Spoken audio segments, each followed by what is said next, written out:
आप देख रहे हैं पल पल न्यूज और मैं हूं आपके साथ नदीम अकरम।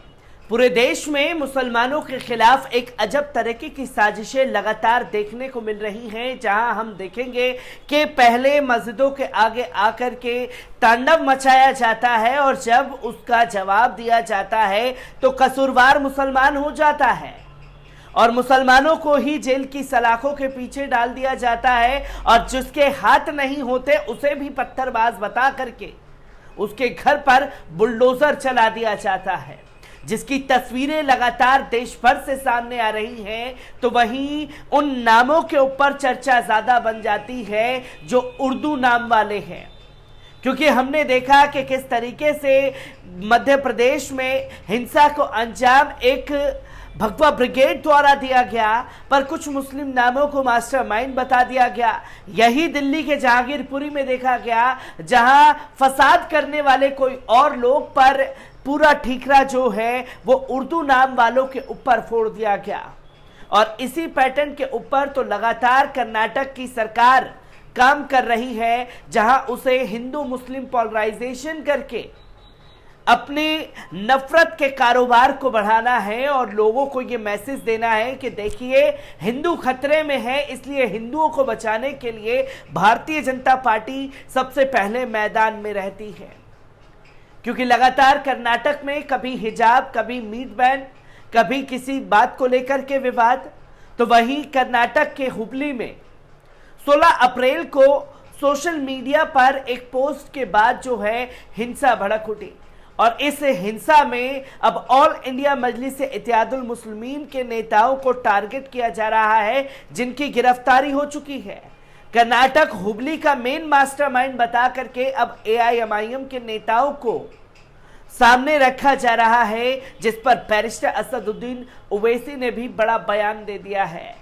क्या कर्नाटक के सीएम ने कहा है और कैसे एआईएमआईएम को टारगेट कर्नाटक में किया जा रहा है, एक बार इस पूरी रिपोर्ट पर नजर डालते हैं। आपको बता दें कि 16 अप्रैल की रात एक सोशल मीडिया पोस्ट को लेकर भीड़ ने ओल्ड हुबली पुलिस स्टेशन पर हमला बोल दिया था। इस हमले में एक इंस्पेक्टर समेत कई पुलिसकर्मी घायल हो गए थे। पुलिस ने बताया कि 22 अप्रैल तक इस मामले में 12 मामले दर्ज किए गए हैं, जिसमें 134 गिरफ्तारियां की जा चुकी हैं। दरअसल 16 अप्रैल की रात एक सोशल मीडिया पोस्ट को लेकर भीड़ ने ओल्ड हुबली पुलिस स्टेशन पर हमला बोल दिया था। कर्नाटक के ओल्ड हुबली पुलिस स्टेशन पर पत्थरबाजी मामले में पुलिस ने एआईएमआईएम नेता व पार्षद को गिरफ्तार कर लिया है।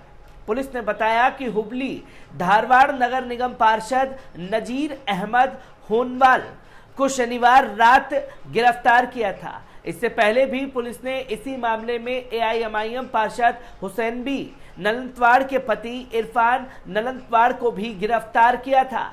पुलिस ने बताया कि 22 अप्रैल तक इस मामले में 12 मामले दर्ज किए गए थे, जिसमें अब तक 134 गिरफ्तारियां की जा चुकी हैं।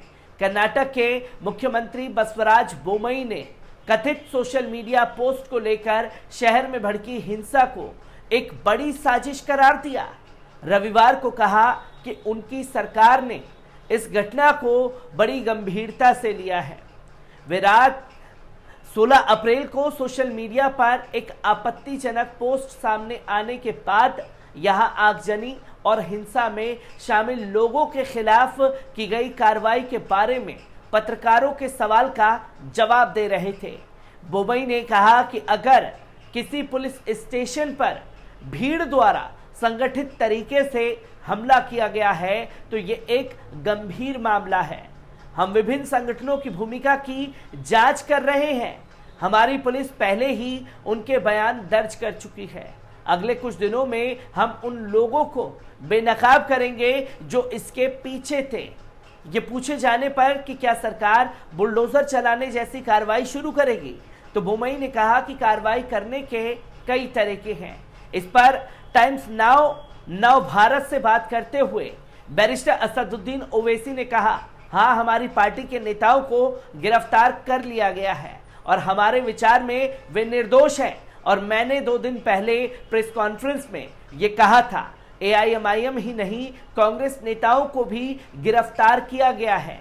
मुझे भी जवाब देना था, मैंने किया और अब मैं जवाब नहीं देना चाहता।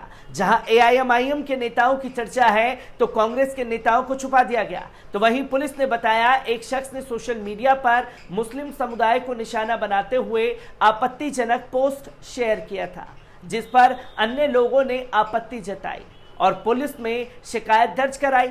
इसके बाद पुलिस ने उस लड़के के खिलाफ केस दर्ज कर उसे गिरफ्तार कर लिया था, लेकिन कार्रवाई से संतुष्ट नहीं होने के कारण आधी रात को बड़ी संख्या में शिकायत देने वाले लोग पुलिस थाने के बाहर जमा हुए और हंगामा करने लगे। देखते ही देखते वे हिंसा को उठे और हुबली पुलिस स्टेशन पर ही हमला बोल दिया, जिसमें पथराव किया गया। ऐसे देश के कई राज्यों में शनिवार को अलग अलग वजहों से सांप्रदायिक तनाव और हिंसा की घटनाएं सामने आई। यूपी के अलीगढ़ जिले के ऊपरकोट कोतवाली क्षेत्र में शनिवार की रात एक मस्जिद पर कुछ उपद्रवियों ने पथराव कर दिया, जिससे माहौल तनावपूर्ण हो गया। पत्थरबाजी में एक शख्स घायल हुआ है। घटना की सूचना मिलते ही पुलिस तुरंत मौके पर पहुंची और हालात को नियंत्रण किया। अज्ञात लोगों के खिलाफ मामला दर्ज कर लिया गया है। ऐसा ही सेम मामला उत्तराखंड के रुड़की में भगवानपुर इलाके में शनिवार को हनुमान जयंती शोभा यात्रा पर पथराव हो गया। इसके बाद भड़की हिंसा ने यहां 10 लोग घायल हो गए, कई वाहन भी जला दिए गए। पुलिस ने मुश्किल से स्थिति को नियंत्रित किया है। आंध्र प्रदेश के कुर्नूल जिले में हनुमान जयंती की शोभा यात्रा पर पथराव के दौरान 2 समुदाय के लोग आपस में भिड़ गए। इस हिंसा की घटना में 15 के करीब लोग घायल हुए थे।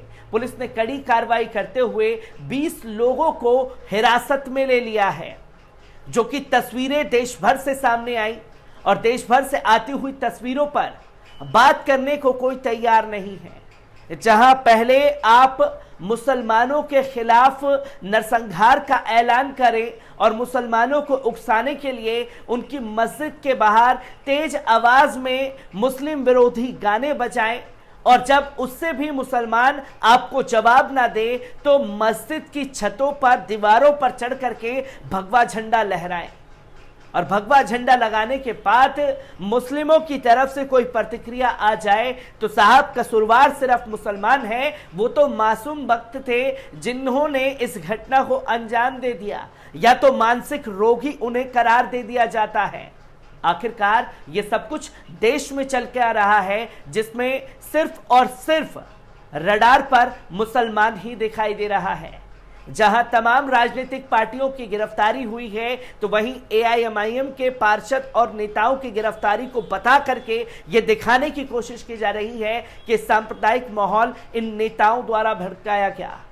पर जिसने सोशल मीडिया पर मुस्लिम विरोधी पोस्ट लिखी, उनके पीछे कौन लोग हैं, क्या इसकी भी जांच कर्नाटक पुलिस करेगी? ये सबसे बड़ा सवाल खड़ा हो जाता है। मैं ऐसी ही खबरों से आपको रूबरू कराता रहूंगा। दीजिए इजाजत, शुक्रिया।